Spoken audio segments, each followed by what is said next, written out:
안녕하세요. 개인 투자자분들의 멘토 프로페서 킹입니다. 7월 30일 기술적 분석 이시온 모닝브리핑 출발해 보도록 하겠습니다.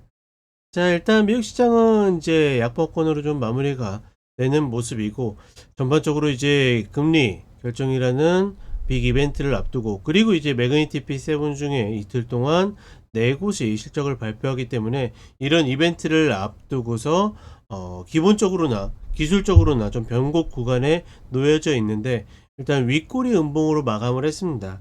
다만 신고가에서 고가를 좀 어느 정도 확신할 수 있는 패턴이 되려고 하면 단순히 이제 음봉을 만드는 게 아니라 적어도 마이너스 1% 이상 음전해 가지고 만들어 줘야 되는데, 그런 패턴들은 만들지 못했기 때문에 그냥 의심한다, 징후가 보인다 정도로 좀 인지를 하는 것이 맞다라고 보고 있고, 이제 뭐 트럼프나 베센트 장관이나 스코틀랜드에서 돌아오면서 이제 인터뷰나 여러 가지 이야기들이 나왔는데, 특별히 새로울 것들은 없었어요. 뭐 중국도 당연히 뭐 어느 정도 연장한다라고 시장이 봤었고, 뭐 굳이 좀 따지자면 뭐 러시아 제재가 뭐 10일 후에 10일 안에 이제 뭐 우크라이나와 협상을 시작하지 않으면 뭐 부과된다라든지, 그래서 이제 유가가 좀 움직였고, 뭐 그 정도만 조금 특이한 흐름들이 있었고, 그 외에는 별로 그런 모습들이 없었다.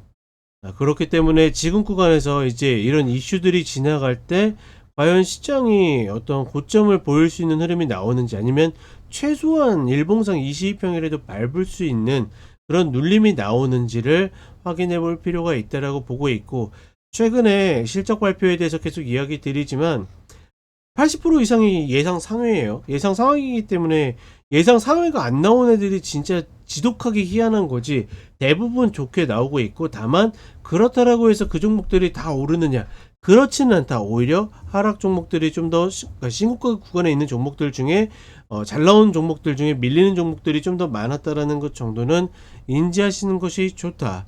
따라서 이 매그니티피 7 중 이제 네 곳이 발표가 되는데, 과연 발표하고 나서 여전히 좋은 흐름을 보일 것인지 어떨지를 확인해 볼 필요가 있다 정도로 인지하시면 좋을 것 같고, 한국 시장 같은 경우에는 우리도 탁구 트레이닝인가 싶을 정도로 여러 가지 이제 그 무역 협상 시한 마감을 앞두고 나서 그렇게 좋은 소식이 들리지 않음에도 불구하고 대체적인 시장의 어떤 반응이나 예상은 저러다 잘 되겠지, 이런 흐름들이 있다. 그렇기 때문에 만약에 혹여나 잘 되지 않을 경우에 어느 정도 밀릴 수 있는지, 과연 적어도 4차계까지는 좀 찍을 수 있는지, 이 부분이 관건이라고 보고 있고, 다만 이제 야간 선물이나 이런 쪽이 전혀 어떤 소식이 나올 때마다 미동도 하지 않는 것을 보면 전반적으로 양호한 흐름들을 예상하는 것이 아닐까. 어찌되었거나 지금 종목별로 좀 돌아가면서 움찔움찔 거려도 지수는 최소한의 어떤 순환매로, 그러니까 최소한의 순환매라는 거는 주도주들에 대한 순환매로 견뎌지고 있다. 뭐 이 정도로만 인지를 하시면 좋을 것 같습니다. 자, 이렇게 이야기 드렸고 간단하게 차트 보도록 하겠습니다. 자, 나스닥 선물 30분 흐름을 보게 되면 간신히 120평을 이탈했어요.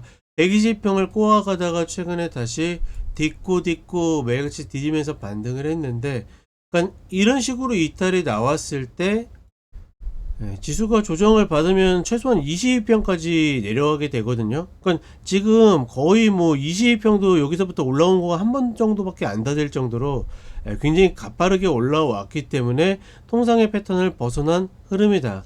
과연 이제 어느 정도 감싸는 흐름이 나왔는데, 여기에서 한 1% 정도만 더 내려왔었어도 이거는 신고가 가능성이 높고 반등해도 다시 밀릴 가능성이 높다라고 할 텐데, 아직까지 그 정도는 아니다. 다만 지금 밑에 찍어야 될 자리들을 계속 찍지 않고 올라왔기 때문에 사실 조정을 받아도 그렇게 크게 이상하지 않는 구간이다. 그리고 이 조정이 만들어지려면 기술주들이 좀 더 눌려야 된다 정도로 좀 인지를 하시면 좋을 것 같고, 그 다음에 금리가 역시나 4.5를 넘지 못하고 다시 밀려내리고 있죠. 이게 10년물 흐름인데, 중요한 거는 좋다 나쁘다의 개념이 아니라 지금 박스에서 내일 금리 발표가 난다라고 해서 이 박스를 벗어날 확률은 조금은 적다라고 보고 있습니다.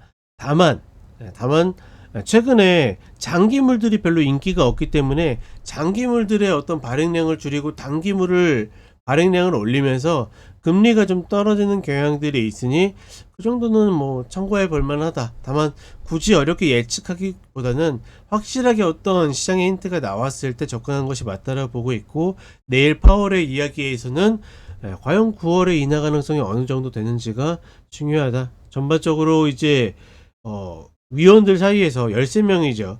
위원들 사이에서 좀 의견들이 좀 점점 많이 갈리고 있다 정도만 파악하시면 될 것 같고, 한국 시장 같은 경우에는 어제 초반 하락이 생각보다 셌기 때문에 좀 만만치 않다라고 봤는데 1.2% 정도 빠지다가 고가로 마감을 했죠.